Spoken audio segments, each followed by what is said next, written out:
Hi, folks. On this episode of Rockposer Chats, I'd like to give a very warm welcome to the Cold Stairs vocalist and guitarist, Mr. Chris Tapp. Welcome to Rockposer Chats. Hey, man. Thank you for having me. Thanks for taking the time to have a chat. Well, obviously, your sixth album, Voices, released back in March via Mascot. You must be very pleased with the reaction you've had so far to it. Yeah, so far so good. We've been really fortunate. I guess the first question I'm going to ask you this afternoon is what prompted you and Brian to make the decision to go to a trio? Was it that you just needed a band that you need to fill in the sound more? Is it for live performances or was it for something else? I think we just needed kind of a creative spark. We had done a tour in Europe prior to adding Bryce, and the record company was out, and a couple of people had made mention that the solos, I wasn't playing the guitar solos live, and they kind of missed that. And we were just kind of was playing things on the album and then trying to restructure it live because I didn't have the bass to do that. And I think we just got to a point where we wanted to reproduce live more, what was on the albums. So obviously that's pretty much in the music news a lot at the moment. Obviously, people using backing tracks, etc., and there seems to be a bit of a backlash, certainly with some bands, shall we say? Yeah, and I didn't want to do that. We never did that as a two-piece. We never used tracks or used laptops for syncing stuff and whatever else, and we didn't really want to go there. It for a good while it was fun to kind of reimagine some of the solo sections and live stuff versus the album, but we just got to a point where I felt it'd be more creative to write for a three-piece. I wrote that record considering we would play it as a three-piece live. And then Bryce also plays organ and keyboards and can cover a lot of ground. And we had talked about getting a bass player before, but it just didn't kind of work out. Bryce was just kind of the right guy at the right time. It feels good. I can't imagine going back to a two-piece now after playing for a year now as a three-piece.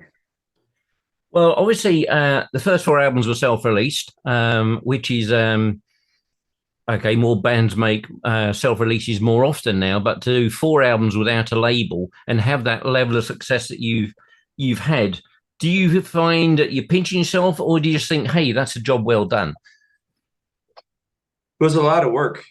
I get asked by people all the time that are coming up, how do you reach that level of success? And I always say it's not as much about music as it is learning to do everything yourself. We did the artwork for the records, we did the posters, we did the booking, we wrote the songs, we learned how to get in the studio and produce and engineer. And if you're going to try to do that, you just got to be proficient at doing it all yourself. And then once you get in that position where you can do that, then when you do sign record deals, you're in a much better position to negotiate and understand how things work. So I guess people who are starting out in the business now, as you just said, there is an awful lot that they need to learn, even down just the basic web design, I guess. I mean, a pet hate of mine is if I'm trying to put descriptions or take photographs that I've taken at gigs, and it's a band maybe I don't know, go on a website, they don't even name the musicians, and that's just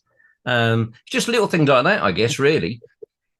Yeah, it's tough, and you have to pay attention to the full scheme. The other thing is if you don't know how to do those things and you're paying somebody to do them for you, then it's hard to kind of put a number on what that value is worth. So absolutely. I think the more that you can understand the complete sphere of things, the better it is for you. Some people are not willing to do that. Some people just want to play music and they don't want to put in that extra work, and that's why a lot of those people are still sitting in their towns. So, I mean, you've like it or hate it, you've really got to embrace social media at the end of the day.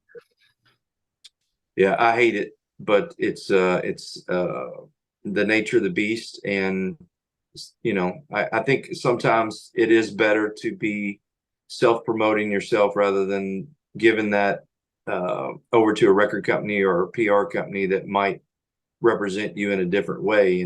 If you're representing yourself, it's up to you to how you want to be portrayed to other people. So I I don't mind it. I do like, you know, the friends that I've made on social media, Instagram, especially the guitar community, and you know, so there's good sides and bad sides to everything. Well, obviously, the last, well, I guess the last 10 years really has been an explosion of new bands within the scene, which collectively is sort of crushed inside this new wave of classic rock genre, for better or for worse. What, in your opinion, is the reason for this absolute explosion of new talent and new bands? You know, I teach guitar as well, and Brian teaches drums when we're not on tour. And I think a lot of it has to do with a lot of kids have started playing guitar, especially in the last 5 years. Right. And, you know, if you're starting to play guitar now, we're still learning.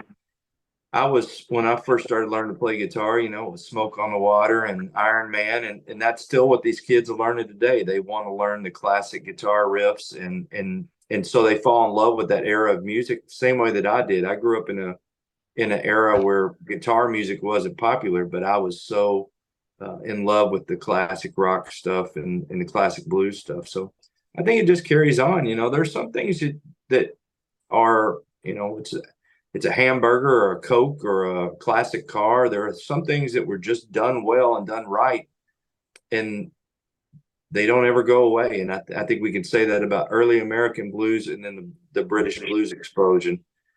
They're just done right, you know. It kind of leads me on to one question I was going to say. Obviously, the influences on voices. I mean, be it, to my mind, certainly the Zeppelin influence on Sorry I Was Late, or those undercurrents of the late 60s, early 70s. Is that something that you just discovered yourself? Was it something that your parents listened to, so it sort of naturally sort of leached into your musical tastes? My parents were listening to kind of easy listening 70s stuff. Even in the 80s, they were listening to Jackson Brown and the Eagles and stuff like that. And I loved that stuff. They had a Bob Dylan album that I kind of fell in love with. But I had my god brother lived behind me. He was 10 years older than I was, and then he had inherited his older brother's record collection. He was 10 years older than him, so he had Ted Nugent, Led Zeppelin, Cream, you know, Bad Company, Free. He had all that stuff, and I fell in love with all that from him. So I was very fortunate. I could have, you know, grown up playing late 80s, early 90s stuff, which I really wasn't into as much. But Yeah, that'll be me showing my age. I do like that stuff, but then again, I'm old enough to like the 70s stuff as well, I guess. I mean, I'm one of those guys who I mean, there's a common moan that I put on Facebook regarding, I swear, some of these genres that are appearing. It must be some PR guy that's sort of grabbing words out of a top hat, because some of them I'm absolutely baffled by and how they come up with it. I always go on the basis that there's two types of music. There's music I like and music I don't. Are you roughly the same? I am the same. I love everything from country, old country, to jazz, to rock, to blues, to, you know, the only thing that I'm really not into is rap music, and I don't really like the modern country stuff. I love traditional old country and bluegrass, but anything else, you know, I can almost, if the people are actually playing their instruments, I'm more than likely going to be into it.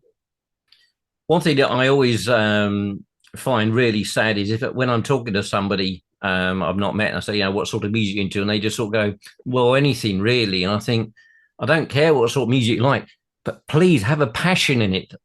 You know, otherwise, you know, what is it? It's just wallpaper to you. Yeah, exactly. I'm with you. So, your taste in music, would you be a vinyl guy, or you are more towards the digital end of music? You know, I really wasn't so much into vinyl, just because how expensive it was, and not having a good record player, until we started releasing records. And now that we release vinyl, I love it, you know, and I've been collecting some, and I was fortunate. Denon sent me a nice record player and some speakers, and so I have no excuse not to be into vinyl now. And my son is 16, and he loves it. You know, he loves the vinyl, which we're very fortunate that it came back around, because it was, you know, you don't make a lot of money on streaming. can make up a little bit of revenue selling vinyl these days, which is great. Well, I say, how bands make money, as you say. I mean, really, merch is the area that a lot of bands make money. Unfortunately, there's a lot, certainly in the news over here, music wise, is how much venues take in percentage of that merch. Is that something that happened in the States, or is it not so often seen?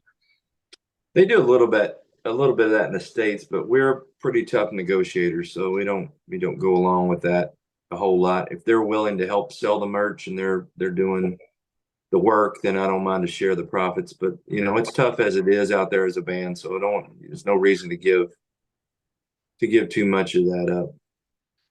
Well, of course, you're heading back over to the UK next month for the Made of Stone Festival down in my old neck of the woods. It used to be a festival called Rambling Man before Made in Stone came along. You're playing the Phoenix stage on Saturday, the 22nd of July. I mean, I've got to say, it is one hell of a lineup. Is there anyone in particular you're looking forward to hopefully catching the seat? We liked everybody that was on there. It's a great lineup across the festivals. A lot of great rock and blues bands, some friends of ours. So we're stoked to see everybody play. Really, I guess we're pretty lucky here. Certainly, festival wise, at the moment, it is incredibly healthy. The music scene, the States. When I speak to people, I seem to get mixed messages. Where you are, is it particularly healthy live music wise, or is it a bit of a desert?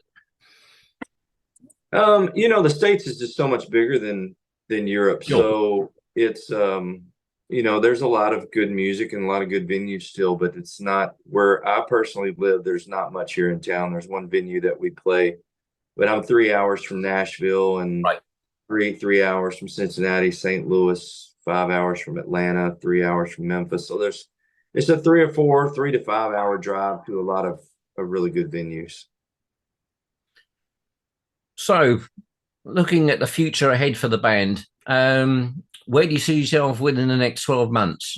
More new music out, or are you going to take a bit of a short break just to sort of recuperate, or are you just writing all the time? No, we're writing all the time. I don't see any reason to. I feel lazy if we're not putting out music. I really feel like today, with the expenses of making a record so much cheaper, than I feel like it's so much better to put out 2 albums a year.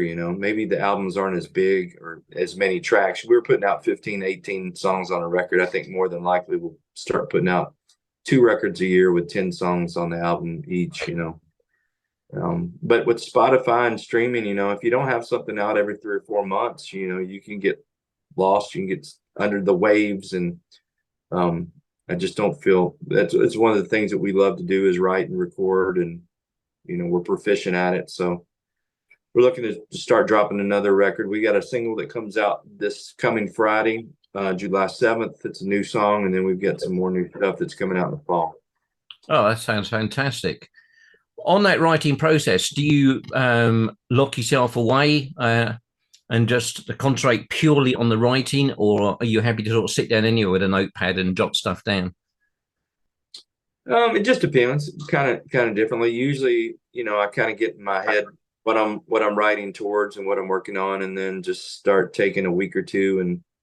And the good news is having a studio at home. You can spend a little bit of time when it feels good or when you have some quiet time and work on that. And so I usually try to write a complete album in a couple weeks.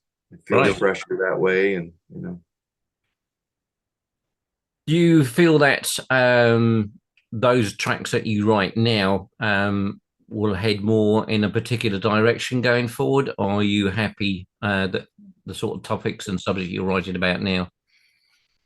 I think that, well, I know this next record that follows Voices is a little bit more Southern rock. It leans a little bit more Southern blues and rock than maybe the last record did.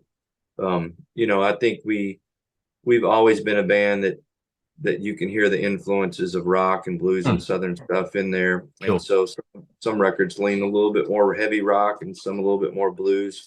Voices was kind of all over the place, just us kind of experimenting, having a bass player. But I think this next record is, we've done a few songs already in Memphis, and it's a much more focused record. That's a more traditional Southern blues rock record. Well, you got me intrigued already, because that is, I mean, seeing as ZZ Top was one of my all-time favorite bands, that's kind of going to appeal to me quite a bit, I think. Yeah, ZZ Top, Bad Company, Leonard Skinner, Free, all that stuff is kind of in rotation as we're working on this next record, just getting influences. So Allman Brothers, a little bit of all that. Well, Chris, it's been an absolute pleasure talking to you. Thanks for taking this time to have a chat to Rockposer Chats. Looking forward to seeing your set at Maidstone. For yours, I'm actually photographing as well, so that should be interesting. But it'd be great to see you live, because I've not had a chance so far, so I'm really looking forward to that. We're super excited to be over there, so can't wait to see you as well. Lovely stuff, Chris. Thanks very much for your time today. Thank you very much.